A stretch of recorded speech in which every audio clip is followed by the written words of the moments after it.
듣다 보면 내공이 쌓이는 방송 2시간 철학의 진이입니다. 뿔뿔입니다. 네, 저희는 드디어 상권이 끝나고 드디어 요한네스 일슈베르거의 서양 철학사 학원을 이번 시간에 시작하게 됐어요. 제목은 근세와 현대인데 뭐 근대와 현대로 읽어도 괜찮을 것 같고요. 이제 첫 시간인데 진희님께서 인도해 주시겠습니다. 네. 네, 처음이라 인도라 할 것도 없을 것 같아요. 아마 계속 쭉 읽어나가게 될 것 같은데요. 오늘 읽는 속도나 이야기하는 방향이나 이런 거에 따라서 우리가 쭉 이어지는 설명들, 그리고 출전이나 이런 부분들 있으면 참고 문헌 이런 부분들 넘겨서 스킵하고 빠르게 근대에 들어갈 수 있으면 좋겠다 싶고요. 철학사는 말 그대로 사이기 때문에 좀 빠른 속도를 원하시는 것 같기도 하고, 이제 돌풀님께서 저 역시도 좀 속도감 있게 보아야 좀 큰 개요도 파악이 되고 그런 면에서 좋을 것 같아요. 그래서 오늘도 좀 천천히 읽어 나가는 쪽으로 해보도록 하겠습니다. 차례부터 보겠습니다. 네네. 차례 이전에 네. 그 서문이 있는데 저는 서문에 아, 좀 주목했던 게 있어서 저는 어, 서문 안 들어서. 아니면 제가 네, 모르겠네요. 네. 잘 됐네요. 제가 서문을 그러면 좀 제 1판의 서문 해서 그 제목 달린 부분을 한번 제가 읽어볼게요. 좀 다만 특별히 강조하고 싶은 것은 철학의 철학적인 역사는 하나하나의 사실들을 쌓아 올리기만 해서는 안 되고 정신사의 커다란 과정 속에서 그 하나하나가 지니고 있는 본질적인 것을 밝히려고 애쓰지 않으면 안 된다는 것이다. 이런 일은 어디까지나 역사에 충실하면서도 바로 단순한 역사적인 것을 넘어서려는 의도하에 행해지지 않으면 안 된다. 하나의 철학사는 우리들로 하여금 역사에서 풀려나서 진리 자체로 접근해 가도록 해주는 그 정도만큼 값어치가 있다. 다행스럽게도 비평가들은 저자의 이런 노력을 꿰뚫어 보고 이 철학사가 직접 철학하는 것 자체로 나아가는 길잡이라고 인정해 주고 있다. 자, 본질적인 것을 깊이 생각해 보는 방법은 역사적인 인식 자체에도 다시 영향을 미치는 법이다. 이러한 방법은 경향, 방향과 진영이 대립된 속에서 오직 분열만을 보고 긍정적인 것과 공통적인 것은 보지 못하는 그런 잘못을 막아줄 것이다. 철학사에 관한 연구의 성과, 특히 지난 수십 년간의 아리스토텔레스에 관한 연구의 성과를 충분히 이용함으로써 이미 이 저작의 제1권에서 고대 양대 체제, 즉 플라톤주의와 아리스토텔레스주의에는 다른 점, 그 차이보다 같은 점, 통일이 더 크다는 것을 지적해 두었다. 이와 비슷하게 중세 철학의 모습에도 변화가 생겼다. 그저 밖으로만 보자면 아우구스티누스주의와 토마스주의는 대립되는 것인데 이러한 대립을 넘어서서 중세기의 형이상학의 공통적 밑바탕을 새롭고 깊게 꿰뚫어 보게 되었다. 이와 비슷하게 꿰뚫어 보는 것이 이 2권의 주된 성과의 한 가지로 되어 있다. 그것은 곧 서양 형이상학의 전통이 면면이 이어져 있다는 것을 꿰뚫어 본 것이다. 새로운 연구, 코사누스, 데카르트 및 17, 18세기의 학원 철학에 관한 연구 등만 생각하기로 하자를 바탕으로 해서 오늘날의 우리들은 칸트 및 독일 관념론과 중세 및 고대가 연결되어 있다는 것을 옛날보다 훨씬 더 잘 알 수가 있다. 그리고 우리는 철학사에만 이러한 통일이 있다고 보아서는 안 되는지 모른다. 자, 이 서문을 보면 우리가 알 수 있는 게 이게 이분은 그 역사와 철학을 구분해서 나눠서 보는데 역사는 팩트의 나열이라고 보시는 것 같아요. 그 사실들의 나열인 거죠. 근데 그런 어떤 팩트만 봐서는 안 되고 거기서 어떤 맥락을 봐야 된다. 그게 철학인 거죠. 본질적인 것, 진리 자체를 봐야 된다. 그게 인제 철학하는 것일 텐데 근데 이거 우리 보는 사람마다 다를 거예요 아마. 진리 자체가 있다고 여기는 거죠 요한네스 히르슈베르크는. 근데 이게 진리가 없다 이렇게 볼 수도 있잖아요, 사람마다 따라서. 어쨌든 요한네스 hirschberg은 어 공통된 진리가 있다고 보는 그런 견해인 것 같아요. 인류 전체에 보편적인 진리가 있는 거죠, hirschberg에겐. 근데 그걸 찾아가는 과정, 그게 인제 철학하는 것이라고 보고 있고, 그리고 아래에 인제 두 번째 문단을 보시면 여기서 인제 공통되는 단어가 있어요. 뭐 공통적, 같은 점, 공통적 이런 게 계속 나오죠. 통일. 이런 것들을 발견하는 거가 철학이다. 예를 들고 있죠. 플라톤과 아리스토텔레스의 차이가 아니라 같은 점, 통일되는 지점을 보는 것이 중요하고, 그리고 아우구스티누스주의와 토마스주의의 공통적 밑바탕을 봐야 되고, 뭐 이런 얘기를 하고 있죠. 그러니까 뭔가 그 진리, 뭔가 같은 것들이 이어지고 있다는 거예요. 통일성 이런 것들을 hirschberg는 강조하고 있는 것 같아요. 자, 지니 님은 요 서문 읽으면서 좀 질문하고 싶은데, hirschberg와 입장이 같으십니까? 아니면 좀 다르십니까? 저는 책을 읽을 때 저자의 논의에 충실하게 따라가자 주의라서 일단은 같다라고 봐야 될 것 같고요. 아마 학원을 읽어 나간 다음에 오늘날 이제 20세기 철학 이후 21세기 철학에 대해서 논의할 때는 그 방향이 조금 달라질 수도 있겠다. 요 정도 생각을 했습니다. 음. 그럼 우리가 인제 이 hirschberg의 그 인도를 따라서 어쨌든 이 철학사 전체를 꿰뚫고 있는 어떤 진리가 있다고 가정을 하고, 그게 인제 이게 인제 본질적인 것이 있다고 가정을 하고, 그리고 인제 이 철학자들 그 개개인의 차이보다는 공통된 점에 주목하면서 읽어야 된다. 요런 견해이신 거죠? 네. 일단은 잘 좋습니다. 따라가 보자. 좋습니다. 입니다. 저도 뭐 부분적으로는 동의하고요. 네, 좋습니다. 인제 계속 해 주시죠. 아까 뭐 차례 얘기하셨는데. 네. 네네. 한번 보도록 하겠습니다. 이제 새 책을 시작할 때 저는 차례를 좀 주목해서 정리를 먼저 하는 편인데요. 아, 좋습니다. 네, 그래서 이제 요렇게 보통은 이렇게 정리를 하고 시작을 합니다. 아, 예. 보이실지는 잘 모르겠지만, 어어어. 네. 공통된 목차에 필요한 부분들 아니면 중요한 부분들을 따로 표시를 잘 해놓고, 제가 주로 다루고자 하는 부분이라든지 아니면 제가 잘 모르지만 들어봤던 사람들이라든지 해서 조금 목적을 달리해서 표시를 해놓는 편인데요. 앞부분의 근세 철학 그리고 르네상스 철학으로 이어지는 맥락, 그리고 우리가 오늘 일자라고 표시를 해놨던 부분은 신비와 불문율 해서 29페이지에서 시작하는 요 부분까지 일자라고 되어 있었는데요. 네, 제 생각에는 그 새로운 물리학의 창시자들이라고 해서 55페이지 요 직전까지는 좀 수월하게 읽으실 것 같아요. 왜냐하면 진짜요? 네, 저희가 토달 게 없거든요, 솔직히. 그 음. 직전의 시대상에 대한 정리, 그리고 중세에 우리가 마지막에 뭐 스코투스 등등을 이야기를 하면서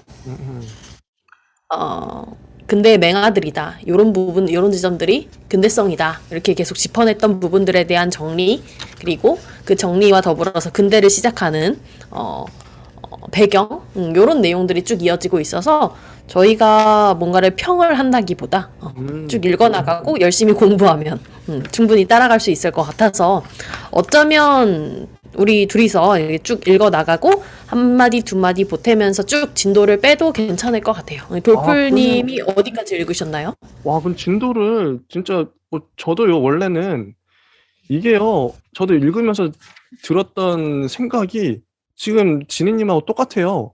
이게 그냥 쭉쭉 읽어 나가면 그냥 끝이라서 이걸 더 네. 다음 주로 넘기는 것도 좀 웃기는 노릇이고. 네, 맞아요. 아마 시간을 더 끌면서 다른 얘기로 빠지게 될 것 같아서. 그러면 뭐 지니 님 지금 제안해 주신 대로, 볼까요? 저는 근데 지금 읽기로는 그 신비와 불문율 그 2장까지 2번 거기까지는 다 읽고 과학의 새로운 기그 49쪽부터는 아직 읽진 않았어요. 음. 그래서 진도를 신비와 불문율 9쪽까지 49쪽까지 빼도 괜찮고요. 그럼 전 네. 너무 감사하죠. 네. 한번 네. 해 보도록 하겠습니다. 아마 예. 읽는 속도나 스킵하는 정도에 따라서 우리가 시간 조정은 가능할 텐데, 좋죠. 우리가 다 읽어 드린다고 해서 이제 들으시는 분들이 얼마만큼 흡수하실지, 그건 또 저의 몫은 아니고 소화하시는 분들의 몫일 거라 생각을 하고요. 저는 개인적으로 좋아요. 계몽주의 전까지는 다 읽어 놓은 내용이라서 네, 그래서 이 부분은 좀 수월하고 좀 익숙합니다. 쉽다는 뜻은 절대 아니고요. 할 얘기는 진짜 많은데 익숙합니다, 일단은. 그리고 이후에 이제 이 계몽주의 넘어가면 우리가 소위 이야기하는 칸트 해겔이 나오기 때문에 그 부분에서 조금 좀 이야기가 전개될 것 같고, 다시 돌아와서 차례를 쭉 돌이켜보면 어떤 것들이 있느냐. 55페이지 새로운 물리학의 창시자들을 기점으로 삼은 이유는 그 전까지는 제가 잘 모르기도 하고요. 그리고 또 여기에 이제 쓰여 있는 목차의 소제목들을 쭉 살펴보면 무슨 주의, 무슨 학 이렇게 큰 틀에서 이야기가 되고 있어요. 그래서 제대로 된 어떤 이론이나 창시자들 이렇게 나와, 이제 새로운 물리학의 창시자들 밑에 보시면 알파 베타 감마로 되어 있는 요 작은 사인들이 케플러, 갈릴레이, 이렇게 뉴턴 등등의 학자들로 되어 있죠. 그래서 그들이 한 이론 자체가 하나의 형태로서, 그리고 우리가 말할 법한 내용들이 있다는 것이고, 그 뒤로는 또 베이컨이 바로 나와서 이때부터 이제 시작이구나 라고 봐주시면 되지 않을까 싶었고요. 이후로는 마키아벨리, 그리고 쭉 이어서 몽테뉴를 경유해서 합리론 데카르트로 이어지는 그 양상이 있고, 그래서 요 맥락도 우리가 읽어 나가면 되겠구나 싶었고요. 합리론, 드디어 데카르트 들어오는 116페이지 목차를 쭉 훑어보시면 데카르트의 만운수 할애가 되어 있고, 그 데카르트가 사실 관념론에 대한 어떤 창시자다, 아니면 합리론자다, 이런 얘기 하기도 하죠, 일반적으로. 근데 데카르트가 두루두루 걸치고 있었던 바가 그 당시 배경과 매우 큰 영향 관계가 있었고, 그래서 과학적으로 시간과 공간을 어떤 방식으로 인식했는지, 그리고 정신과 신체를 어떤 식으로 나누어서 이야기를 하고 합쳐서 이야기를 했는지, 이 부분에 대해서도 두루두루 할 이야기가 많습니다. 이 책뿐만 아니라. 이후로는 이제 스피노자로, 큰 철학자로 연결이 되고, 라이프니츠, 그리고 경험론으로 넘어가서는 홉스, 로크, 휴մ 이렇게 이어지죠. 그래서 홉스, 로크, 그리고 정치 철학 전반적인 내용들까지 아마 언급하고 공부하고 이러다 보면 금방 계몽주의까지 가지 않을까 싶습니다. 그래서 계몽주의의 초기 단계들, 각각의 나라별 계몽주의의 선구자들이 나와 있고, 그 중간중간에 이야기들 해 나가면서 우리가 칸트에 닿게 될 텐데, 이제 칸트에서는 조금 시간 할애를 해야 될 것 같아요. 아무래도 칸트, 그리고 그 뒤로 이어지는 헤겔, 이런 사람들이 우리가 금방 읽고 끝낼 수 있다면 너무 좋겠지만, 그러기에는 좀 거대한 양대 산맥이고, 그 현대 철학으로 넘어가기 직전이기 때문에 이 책의 앞에서도 언급을 한 것처럼 헤겔까지를 근대 철학으로 보고 있어요. 그래서 현대 철학으로 넘어가는 하나의 기점으로 헤겔을 삼고 있기 때문에, 그래서 그 직전이 언제나 항상 중요하죠. 그래서 우리가 중세 철학에서도 지지부진하게 좀 같은 이야기의 반복처럼 느껴지던 부분이 중세 철학 후반기에 와서 되게 근대 맹아들을 발견하는 방식으로 내용이 많아진 것처럼, 우리 근대에서도 이성을 비롯한 여러 가지 주제들의 분화, 이런 것이 이제 근대 후반에 와서 많은 수 이어지고 있기 때문에 그 논의들을 쫓아가기가 상당히 쉽지가 않겠죠. 그래서 근대 철학에서 뒷부분, 특히 후반부에서는 조금 더 꼼꼼하게 읽어나갈 수 있었으면 좋겠습니다. 네, 이 정도 될 것 같아요. 그래서 19세기, 20세기에서는 물론 중요하지만 우리가 조금 힘을 빼고 1장부터 천천히 읽어 나가고 쇼펜하우어의 등장 그리고 유물론으로 묶여 있는 이제 마르크스 그리고 케르케고르를 거쳐서 니체까지 그 이후로는 이제 영미 철학에 대한 얘기들 조금 나가게 될 거고요. 밀이라든지 스펜서라든지 아는 그런 철학자들 눈에 보일 것이고 이후엔 또 이제 베르그송부터 시작해서 20세기 철학으로 묶여 있는 거대한 사상가들이 몇몇 보입니다. 그런데 이제 여기서부터는 아무래도 이 책이 되게 오래된 책이다 보니 베르그송이나 딜타이를 주로 처음에 다루면서 시작하고 있는데 지금 딜타이 이렇게 얘기를 하게 되면 되게 고전이죠. 너무 고전이죠.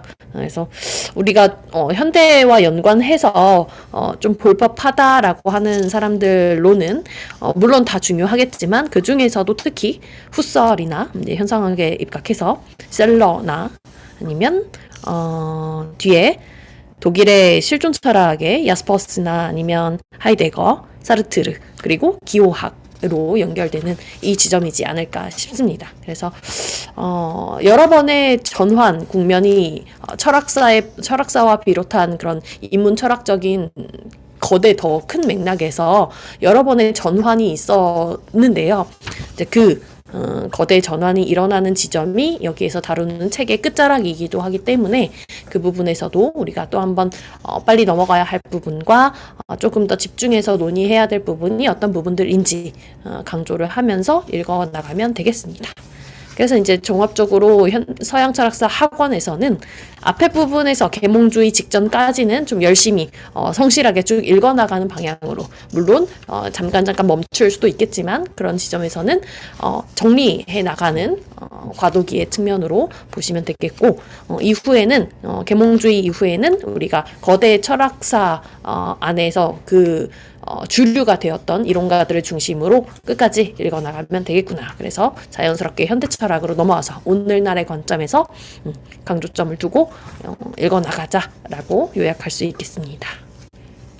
좋습니다. 네, 목차 보시고 네. 어떤 부분을 더 빨리 읽고 싶다. 이런 부분이 특별히 있으셨나요? 아니면 좋아하는 철학자, 좋아하는 주제? 저는 뭐 개인적으로 스피노자 좋아하고 니체, 막스 좋아하는데요.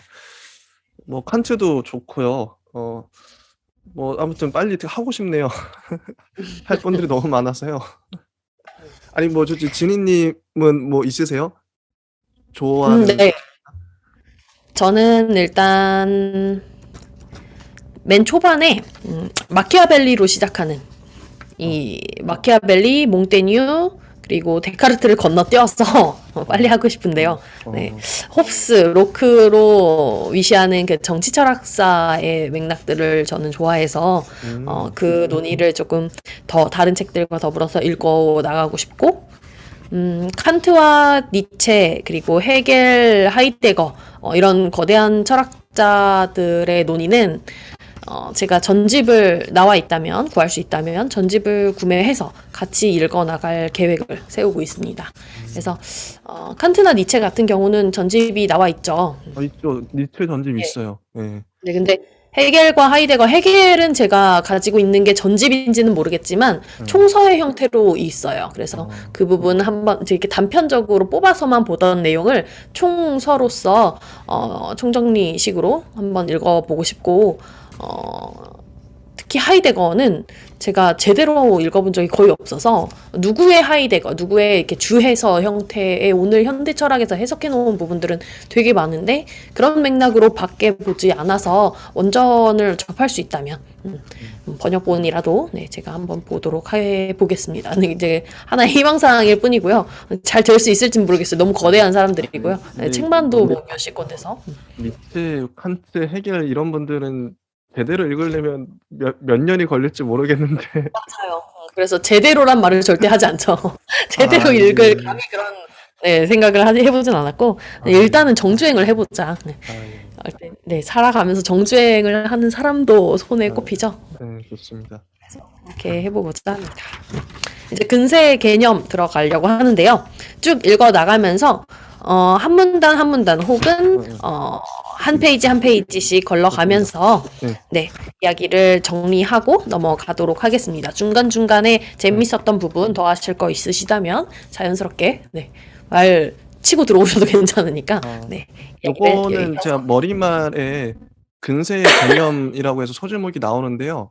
이건 간단하게 정리할 수 있어요.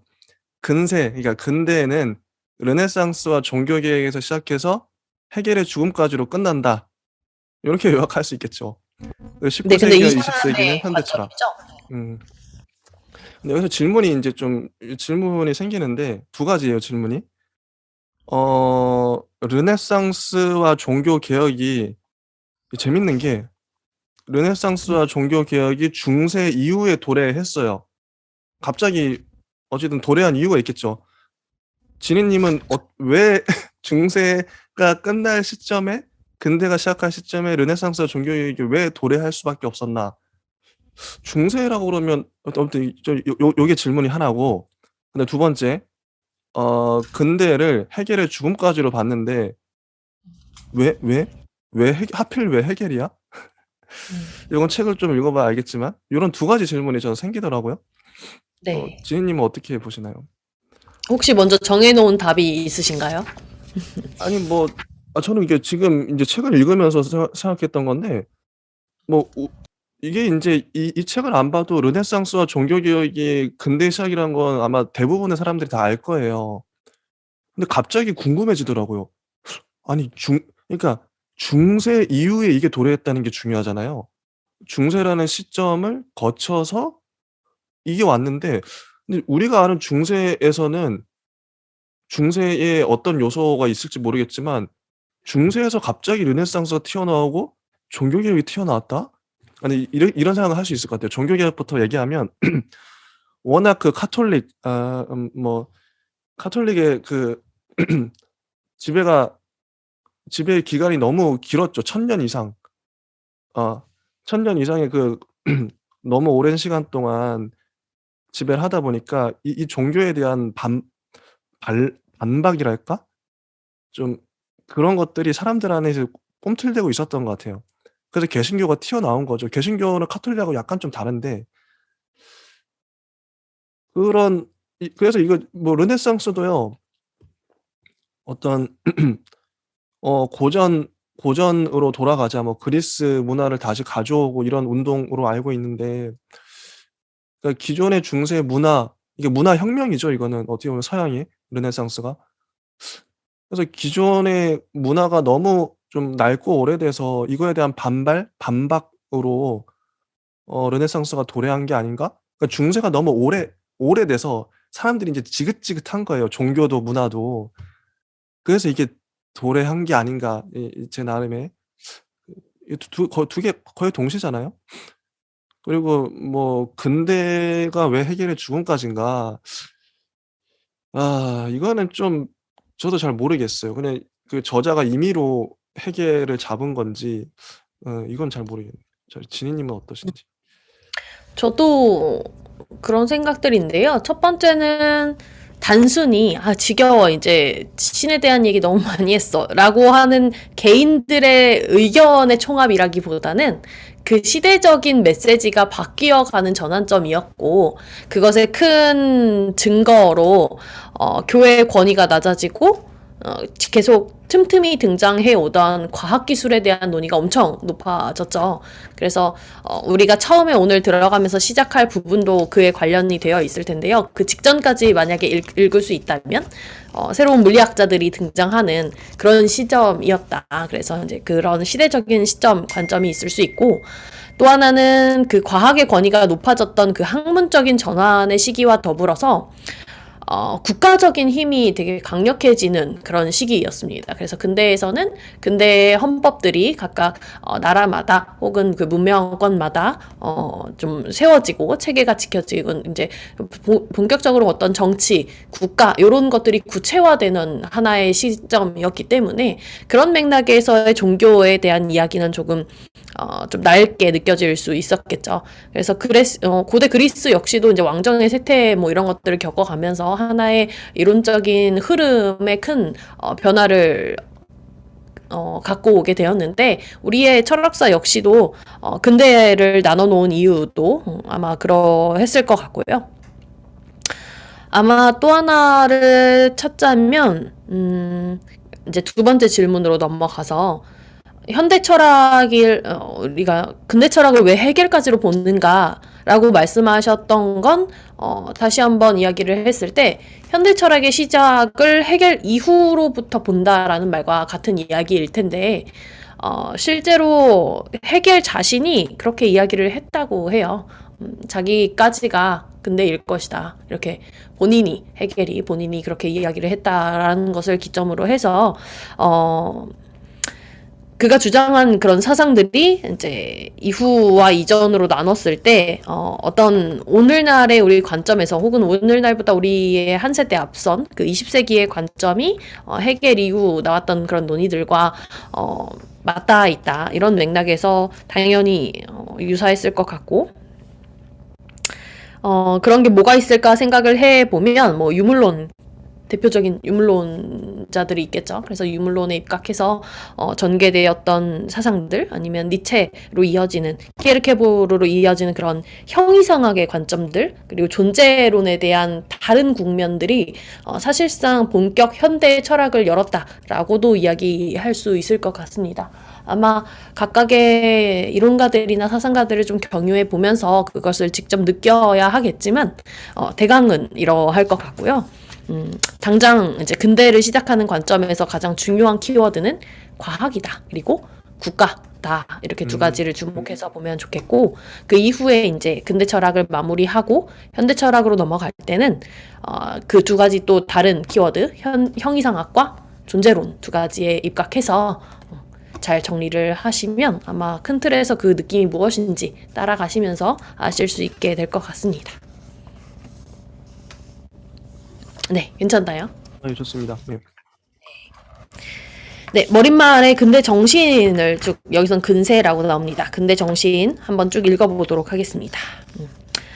특별히 중세의 사상과 구별되는 근세 철학의 특징이 무엇이냐고 묻는다면 우리는 이 시대의 명칭에 현혹되기 쉽다라고 하면서 근세 혹은 근대라는 번역 독일어 자체의 명칭이 원래의 뜻이 새 시대라는 뜻을 갖고 있다라고 괄호 안에 이야기를 하고 있고요. 이런 지점들이 상당히 많긴 하죠. 뭐 네오라고 붙여지는 접두사 역시도 그러하고 우리도 뭐만 하면 뭐 새, 뭐 이런 것들 많이 붙이는데요. 그 이후는 새 시대가 아니냐, 뭐 이렇게 얘기를 하면 좀 아이러니해지기도 합니다.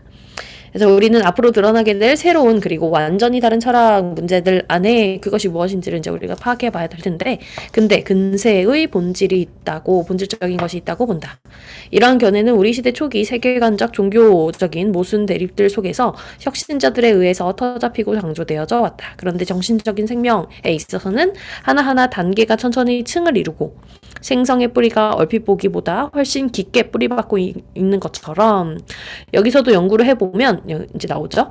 매우 많은 근세적인 것들을 이미 중세에서 특히 후기 스콜라 학파, 이제 오캄이랑 유명론자들, 에크하르트랑 쿠사누스 그리고 스코투스 같은 사람들과 아벨라르두스 등등에서 찾아볼 수가 있었죠. 그런 것들 한번 떠올려 보자라고 하는 쪽수인 것 같고요. 거꾸로 중세 철학의 여러 중요한 문제들은 근대의 사고 안에 그냥 남아있다. 서양의 형이상학에 있어서 6가지 커다란 주제들을 연구해 보면 이 주제들이 서양의 정신사 전체에 속하며 역사적으로 위대한 모든 시대를 넘어서 한결같이 꿰뚫고 있는 철학적인 연속성을 이룩하고 있다. 그래서 근대 철학은 오직 상대적으로 새로울 뿐이다 라고 이야기를 합니다. 그래서 여기가 우리가 자칫 좀 우를 범할 수도 있을 법한 이제 시대가 넘어갔다고 해서 완전한 단절을 의미하느냐, 그것은 아니었다는 거죠. 그래서 큰 틀 안에 분명한 연속성을 이룩하고 있고 그 연속성을 우리가 간과한 채로 근대를 본다면 근대를 절반밖에 보지 못한 게 되겠죠. 그래서 그 맥락들을 계속 기억하시면서 보시면 좋겠습니다. 네. 또 다른 견해는 이제 근세 철학은 그 목표와 나아가는 길에 있어서 완전히 자유롭고 자율적이며 이런 점에서 중세와 구별된다는 견해도 온당치 못하다. 그래서 이 부분도 자유, 뭐 근대 철학, 뭐 개인의 자유, 뭐 이렇게 시작을 한다는 걸로 오해를 할 수 있겠는데 그 부분도 절반만 이해한 것이다 라고 볼 수 있겠고, 온당한 것은 이라고 하면서 바로 제시를 합니다. 근세인들이 의식적으로 자유와 독립을 추구하고 중세기 사람들보다 이런 것에 관심이 더 많은 이런 말을 했다는 것뿐이지, 이제 원칙적으로 보자면 중세인들도 자유로웠고 사람들이 이런 주장에 반대하여서 중세에 실제로 있었던 여러 가지 구속 제약들을 지적해낸다면 우리는 또 근세에 있어서도 그랬다는 것을 지적해낼 수 있다. 그렇죠. 그래서 자유와 구속에 대한 이야기는 어떤 시대만에 국한해서 이야기할 수 있는 것이 아니라 그 시대에 각각이 가지고 있었던 자유, 중세만의 자유, 뭐 근대만의 구속 이 등등이 다 하나의 면모로서 있을 뿐이지 하는 양상의 변화로 보아야 되지, 어떤 시대는 자유롭고 어떤 시대는 억압적이었다라고 볼 수는 없다는 거죠. 이런 것들에 대한 좋은 보기로서 우리는 다음과 같은 사실들을 생각할 수 있다. 즉 데카르트에 대한 네덜란드 정부의 조치 등등등등이 나옵니다. 이런 내용들이 나옵니다. 그래서 이런 부분에 대해서는 이제 힐스베르거가 그 문단 끝, 이 4페이지 끝에서 여기서는 이런 것들 한마디도 하지 않기로 하자라고 약속을 합니다.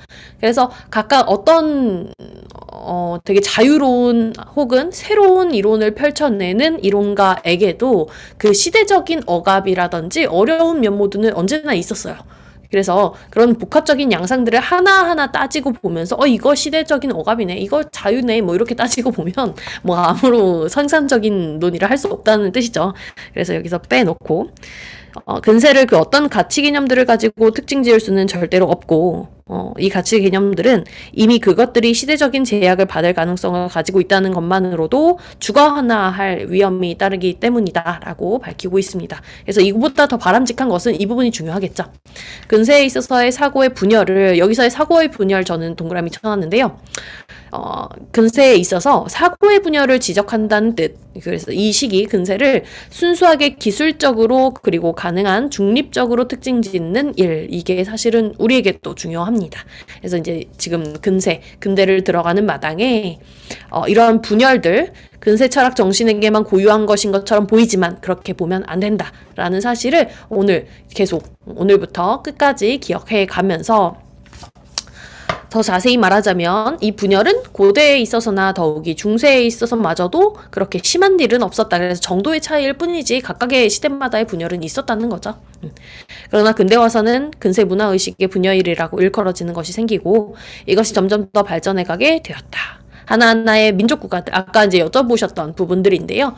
근대에서는 그 이전 세대와는 다르게 이런 것들이 조금 더 특징으로서 말해질 수 있는 부분인데, 민족국가들이 형성되었고 민족들이 서로 분열을 하고 따라서 유럽의 정신과 통일되어 있던 세계관도 분열하게 되었고, 이론적인 이성과 실천적인 이성, 암과 믿음, 종교와 형이상학, 정치와 도덕 등만 서로 떨어져서 나가서 독립했던 것이 아니라 문제, 방법, 이론 등도 너무나 많이 생겨나게 되었다. 그래서 사람들은 이것들 모두를 내다볼 수 없고 서로 이해할 수도 없게 되었다. 그래서 혼란, 혼돈 이런 이야기들 계속 나오게 될 거고요.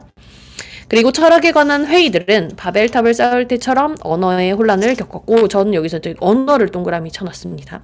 마침내 정신은 자포자기하고 무의식적인 것을 의식적인 것보다 높은 곳에 올려놓음으로써, 여기서 무의식, 의식 이런 것도 되게 중요한 맥락이죠. 자살을 하는 길로 나아가게 된다. 이렇게 서로 모순되게 분열된 상태는 사람들에게 혼란을 가져다 준다. 그래서 이들은 어찌할 바를 모르고 철학에 등을 돌리고 일종의 절망적인 회의주의에 빠지고 만다. 그래서 회의주의가 거대한 하나의 특징으로서 키워드로서도 읽힐 수도 있는 맥락. 물론 이런 관찰들이 무한히 많아서 생기는 혼란은 철학을 하기 위한 예비 단계에 있고, 이 단계는 꼭 극복되어야만 한다. 지나치게 빨리 단념하지 않고 한층 더 깊게 철학을 붙들고 늘어지는 사람은 서로 다르고 일방적인 이론들과 입장들이 어떻게 서로 다시 고쳐주는가 하는 것, 그리고 전체로서의 철학이 진리애로 나아가는 왕도라는 것을 당장에 깨닫게 될 것이다 라고 하면서 해당 문단을 마무리합니다. 그래서 우리가 쉽게 읽어 내려갔을 때 중세에 이어지는 근대라는 맥락으로 읽어내는 부분, 그리고 근대가 따로 똑 떨어져서 시대의 어떤 독립적인 어떤 새로운 사상처럼 읽히면 절대 안 되고, 전체적인 철학사를 가지는 연속성으로서 읽어내야 하는데, 그 전과 근대 전과 근대 후로 나누어 봤을 때 약간의 정도 차이는 있으니 어떤 부분에서의 그 정도 차이를 읽어낼런지, 그리고 근대만이 가지고 있는 어떤 특성은 아니지만 근대가 가지고 있는 특성 중에서 부각할 만한 어떤 것이 있다면 이런 식으로 읽어내야겠구나 라고 해서 저는 키워드를 분열로 하나를 짚었고, 그 다음에는 언어, 이렇게 두 가지를 찾아보았는데요. 아마 읽으시는 분들마다 좀 귀에 걸리거나 눈이 멈추는 그런 곳이 있을 거라고 생각이 됩니다. 분열 같은 경우는 여러모로 이야기할 수도 있겠죠. 우리 데카르트 가서 이야기를 많이 할 텐데, 그런 맥락에서의 분열, 그리고 언어 같은 부분은 우리가 근데 전반적으로 언어적인 시도가 많이 이루어지고 있다는 것을 본격적으로 언어라고 나오면 너무 재밌겠고 좋겠지만, 그렇다기보다는 언어의 문제라는 사실을 계속적으로 환기하고 있음을 계속 느끼시게 될 그런 하나의 시대일 것 같아요. 그래서 궁극적으로 우리 이 책의 끝에도 기호학으로 이제 이야기가 마무리되곤 하죠. 그래서 현대 시작이 본격적인 21세기 철학의 시작이 20세기, 21세기의 키워드가 언어다. 뭐 이렇게 이야기해도 정말 부족하지 않을 것 같은데, 두 맥락을 저는 읽어보면서 짚어냈습니다. 어떤 부분이 유독 기억에 남으셨나요? 저도 분열의 동그라미를 쳤고요. 이제 국가들이 분열되고 민족들이 분열하잖아요. 이게 근대의 특징이라면 현대는 국가 민족은 말할 것도 없고 인제 개개인들이 분열하고 있죠. 그리고 하나의 나라는 이 자아조차도 분열하고 있는 시기가 아닌가. 그 분열이 극대화된 사회가 근대 넘어서 현대인 것 같아요. 지금은 이 분열이 너무 심해서 진리도 없고 어 각자 신도 없고 종교도 없는 그런, 어떻게 보면 되게 뭐랄까 무정 무정부한 상태 그런 상태죠. 예. 현대인들이 그래서 참 뭐랄까 정신병도 많고 외로움도 많고 '참 불쌍하다.' 이런 생각이 드네요. 그런 생각을 네, 했습니다. 맞아요. 읽어볼까요? 네. 제가 육족을 보면 제가 한번 이어받아서 처음엔 사람들을 혼란시켰던 것 또는 잘못이라고 생각되었던 것도 나중에 와서는 절대적인 진리로 나아가려는 의지라는 사실이 밝혀지기도 한다. 어떤 문제도 가능하기만 하면 다루어지지 않은 것이 없고, 또 비판을 받지 않은 채로 받아들여진 것도 없고, 또 어떠한 입장도 그대로 굳어져 남아 있을 수가 없었다. 사람들은 모든 것에 대해 마음을 활짝 열고 있었다. 이게 태도이거든요. 근대인들의 철학하는 태도. 너무 멋있어요. 이런 마음가짐을 먹고 학자들이 학문을 한다면 '좀 더 나은 세상이 오겠다.' 자, 어떤 문제도 가능하기만 하면 다루어지지 않은 것이 없어요. 어떤 문제도 가능하다는 거죠. 비판을 받지 않은 채로 받아들여진 것도 없고, 또 어떠한 입장도 그대로 굳어져 남아 있을 수가 없다. 이 문장이 참 와닿았고, 하나하나의 사상가들이 모든 것들을 다 포괄하는 그 넓이를 자기 자신의 삶의 형식으로 삼을 줄 알았을 그때에 이 사상가에게 철학이 있게 된다. 실존하게 된다. 실존 철학이 이르기까지의 근세 철학의 최근의 발전상은 앞뒤가 들어맞으며 근세 철학의 내적인 본질이 알맞게 드러난 것이다. 물론 이런 발전은 제일 마지막 것일 수가 없다. 왜냐하면 진리로 나아가려는 의지는 아직까지는 진리 그 자체가 아니기 때문이다. 이런 비유가 나오죠. 한 그루의 나무는 자라기만 해서는 안 되고 열매도 맺어야 한다. 근세 철학을 앞으로 이끌어 나가는 일은 깊은 지혜를 가지고서 몇 가지 변치 않는 진리들이 참된 철학적인 사고의 진짜 열매라는 것을 밝혀내는 데 성공할 때에만 가능할 수 있다. 그래서 7 쪽에 보면 맨 마지막에 이런 말이 나옵니다. "근세 철학의 정신보다 더 남으로부터 배울 준비가 잘 되어 있는 것은 아무것도 없다." 이게 진짜 정신이라면 전 너무 멋있는 것 같아요. 음. 이렇게 봤네요. 혹시 지니님은 뭐 어떠셨나요? 음. 네, 저도 되게 좋은 말들로 시작하는 구절들이었고, 본격적으로 르네상스 철학이 좀 궁금해지기도 하고, 어, 네, 아마 다음 시간에 이어서 고대의 재탄생부터 쭉 정리를 해가면서 들어가면 참 좋겠다. 이렇게 하고 마무리를 하면 될 것 같은데 어떤 것인가요? 여기까지 끊어야겠네요. 네, 1부로 여기까지 끊고 2부 때 이제 그 1장 르네상스 철학 들어가야겠네요. 네, 네, 좋습니다. 여기서 마무리할까요? 네, 네, 좋습니다. 감사합니다. 감사합니다. 네.